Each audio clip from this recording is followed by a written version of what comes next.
Now, you talked about debate about immigration possibly being outlawed under these new laws. Right now in America, there's a great deal of debate happening about the merits of immigration from certain countries, about the percentage of people from those countries who are on welfare and what really, do they serve the America First agenda, the numbers coming in.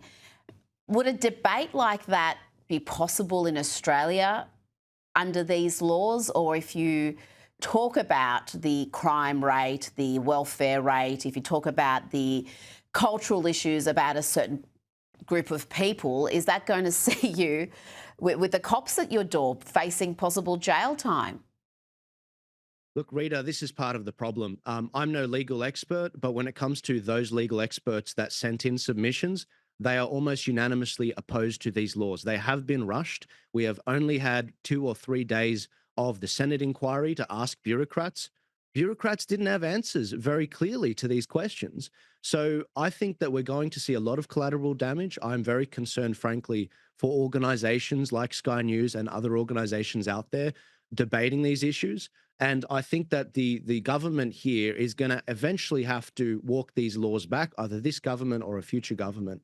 The Australian people are rejecting the major parties. The Liberal Party have sold the people out on this issue, and that is why the polling is now at 53% for the Coalition and Labor combined. For the first time in Newspoll history, we're seeing the collapse of the major parties. We're seeing Senator Hanson as a viable option, according to the polling, much like Nigel Farage in the UK, who looks like he's set to be the next Prime Minister.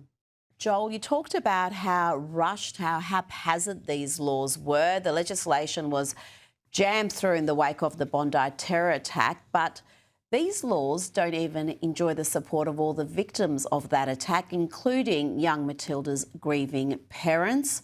Tell me about that.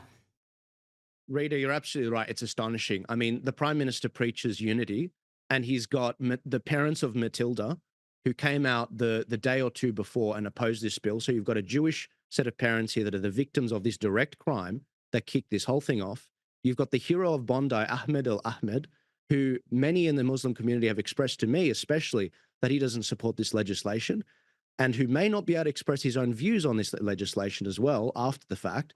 And we've got my own bishop, Bishop Murray, who was stabbed in the eye by a Muslim teenager, who also preached on Sunday against this bill. How is it you have a Christian bishop, a Muslim hero, as well as the Jewish victims here, all opposing what the Prime Minister's doing? I don't know who he's serving here, except himself and his government. This is a blatant power grab, and I have no idea why Susan Ley voted for it. Now, before you go, you're the head of Turning Point in Australia. This is an organisation, Turning Point, that was set up by the late Charlie Kirk, and Israel's government has announced that it's going to honour Charlie for his work combating anti-Semitism. And Joel, this award's going to be presented at the International Conference on Combating Anti-Semitism in Jerusalem. That is yet another honour for Charlie. Charlie received a number of honours in his life. He was a true defender of Semitic people. He was someone that didn't like useless foreign wars.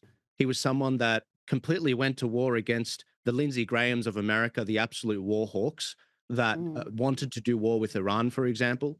He believed that in the dignity of every human being, and he was perhaps one of the last great people in American politics, in my view. He's sorely missed. I wish we were bringing him out to Australia, which we had plans for this year.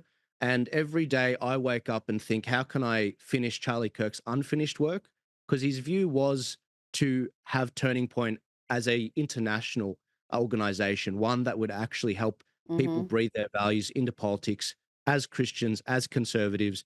And he believed in the Australia First movement. So I really want to thank you for bringing that up, because Charlie was a true believer in peace. He was a true believer in the Australia First agenda, and he was a great man, which is sorely, sorely missed.